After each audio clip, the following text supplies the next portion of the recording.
Have you seen some of those videos where you get a lot of car guys who are working on cars and they're saying, heads up to all the engineers, why can't you design a car that you don't need to remove the whole front end just to change a light bulb? And there's a lot of reason for that.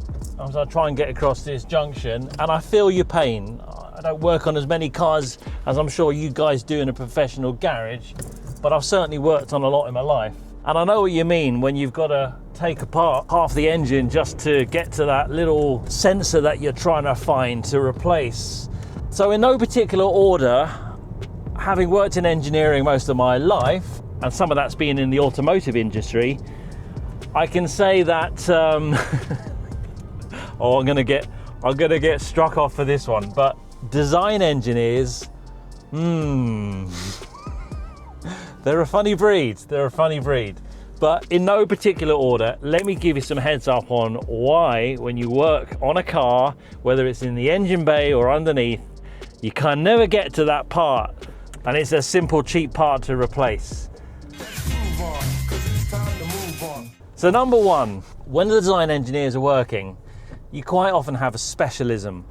So you might have a specialism in the HVAC, the heating and ventilation controls, or you might work on the electronic side of it, or the ECUs, on the software, or perhaps you're more on the drivetrain or the subframe of the car. Now, you can't expect one engineer to design the whole engine. That would be a lovely place to be because everything would work tip top. But you have whole teams of different engineers in each of those respective sections that I just mentioned, and they're all working off individual computer 3D modeling, and they have a space envelope in order to fit their respective part, for example, into the engine. So if you've got a heating and ventilation engineer, that's all he's focused on, is trying to get his HVAC system into that engine as best as possible.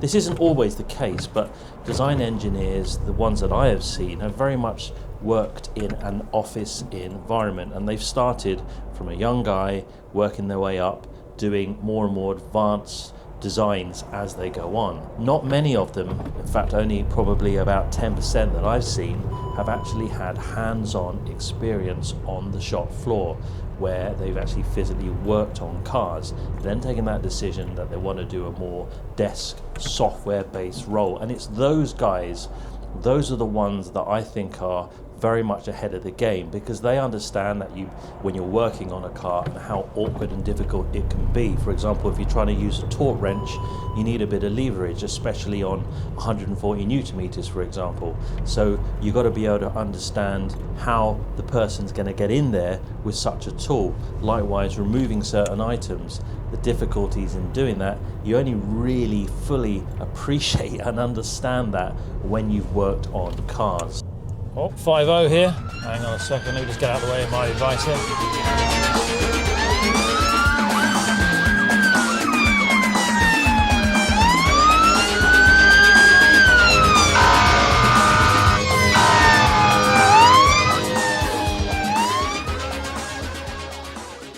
And when designing engines, it's all about compromise. You're never going to get the airflow exactly how you want it from the cooling side of it.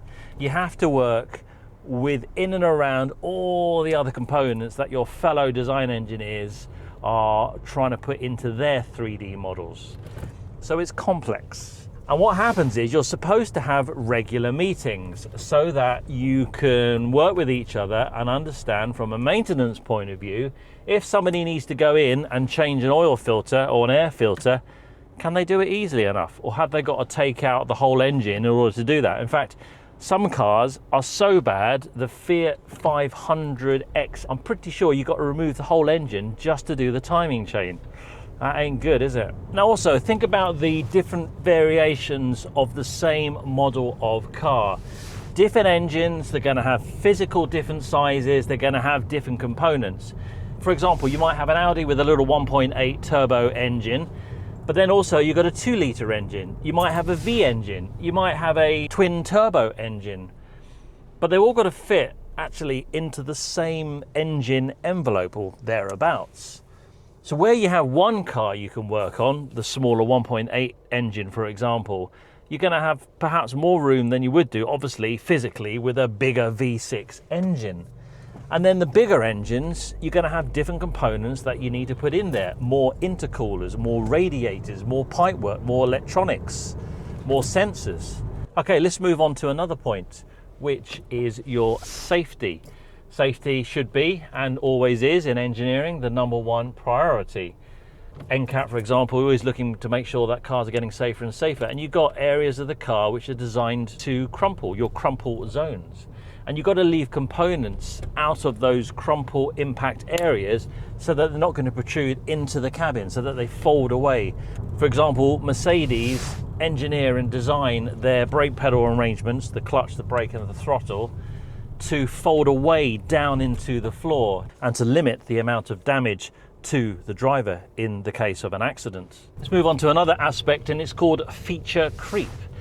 In other words, it's keeping up with all of the mod cons, all the hot and cold running satellite DAB infotainment systems that we got in our cars. People want more and more and more.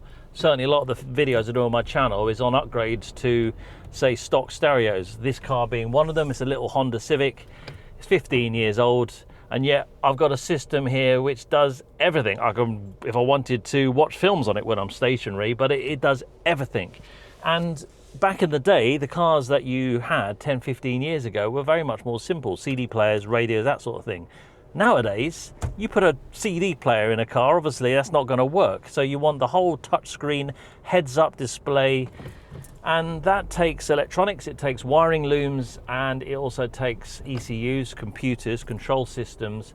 That all adds to the complexity, but also the space envelope in a car. And as I said, you've got engineers that are dedicated just to doing those infotainment systems. They're trying to fit all the speakers in, all the amplifiers in, all the satellite navigation, the antennas, etc. It all adds up. You're then going to have to limit certain other areas as well in order to keep the weight of the car down. Cars are getting heavier and bigger than they've ever been. And along with these incredible sound systems that you get on some of these cars, I hear them as I'm driving along. I feel like I'm going past a nightclub. But you need additional cooling for all the amplifiers that are running these with the subwoofers and all the rest.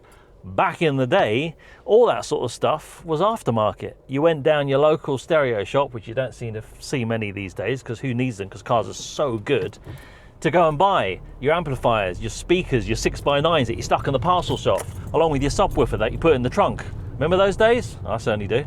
Okay, let's move on to another key one, if not one of the main ones, which is efficiency over reliability. Now you've got to think to yourself, somebody's designing a car, why would they want to spend all the effort and time into a car that is going to be the best at repairing? They're not really always interested in that. What they are interested in is getting the units out on the road and getting them sold. So when you're buying a new car, the last thing you're actually thinking about is having to replace the gearbox or service the gearbox, for example, or replace the clutch if you've got a manual car, or doing an oil service, because these cars will be good for a minimum of 3 years. So it's not until 3 or so years down the line that you've even got to think about going in the engine and doing anything. And that's why when it comes down to sometimes you're wanting to just change a headlight bulb, which let's face facts is going to last a good few years, sometimes, unfortunately, on some cars, you literally have to take the whole of the front bumper off just to get to that headlight bulb to change it. And it's at this point, people start shouting in garages saying, what engineer thought it was a good idea to go and make it so complicated to change a headlight? For a part that only costs £20, that should only take 5 minutes. I've got 3 hours of labour now to charge the customer. And I get it. But as you can see, there's many reasons why cars are not built straightforward. And it's not until you get into the maintenance side of it that we realise just how difficult that they are to work on, because it was almost an afterthought, especially some of the cheaper cars. They just want to get them out there on the road and get them sold. I'm going to touch on something else called lean methodology. Henry Ford invented lean manufacturing. You might have heard of Six Sigma, and it is a very efficient rolling manufacturing process which he used for his Ford motor car, and was very much adopted by Japan. And it increases the productivity of manufacturing by a significant amount. And nowadays, especially with robotics coming along, A lot of these components for the cars, whether it's the heating system for the car, the wiring looms as mentioned, maybe it's the radiator fan, the pipework, all of that is built as a sub-assembly away from the main car.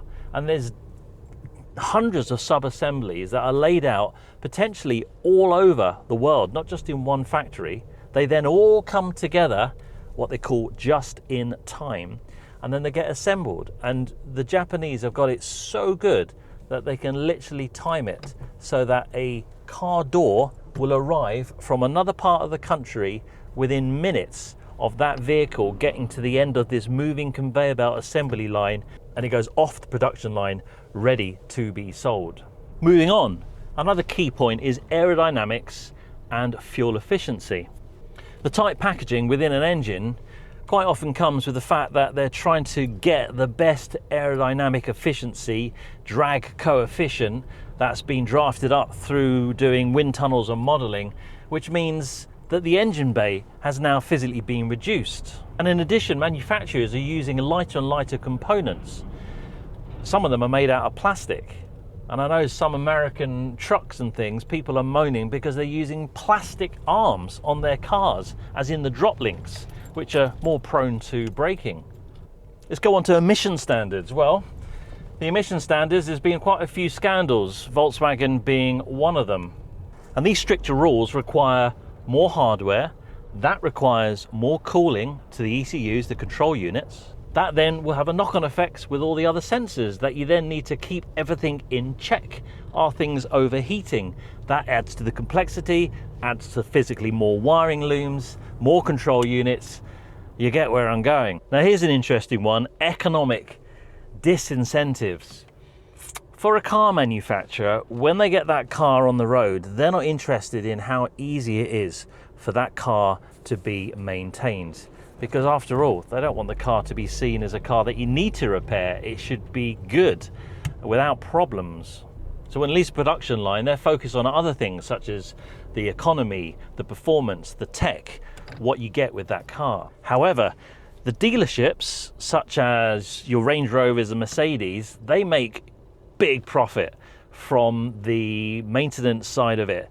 And I've mentioned this before, if you can avoid go to the dealer, yeah, I would really recommend it. They will find ways to charge you because they actually then charge the manufacturer if there's any warranty issues and all the rest, and they make substantial money out of it. Don't think otherwise. And right now cars are getting, I think, ridiculous in terms of every time you get in a car, there's all the bells and the whistles. You spend more time trying to turn them off, and they're not always helping you. In fact, I think it's a distraction. You can't seem to move sometimes without half a dozen light bulbs coming on the dash warning you that your hair's in the wrong place and you haven't got your arse cheeks on the seat correctly. And as cars move on, they're getting very much into the proprietary software. It's getting harder and harder for a DIYer to be able to work on these cars. However, there are some decent diagnostic tools out there, and I have a whole lovely playlist which will come up at the end to try and help you guys. But I thought I would give you a little heads up from my own personal engineering background to show you that there are rhyme and reason, and it's not always what you want to hear as to why the maintenance on cars, especially these newer cars, can be absolutely diabolical, and I really do feel your pain. The Range Rovers, for example, you have to take the whole shell off the chassis to get to the back of the engine, to get to the turbos. What sort of design is that? Nevertheless, they do it for some of the reasons I've mentioned. I hope that helps you. I hope it didn't bore you, and I hope you enjoyed the video. Thanks very much for getting to the end of it. My name's Groovon, and there's a lovely little playlist for you just here if you're interested in diagnostics. I've got some cracking tools that will maybe help you. See you on the next one.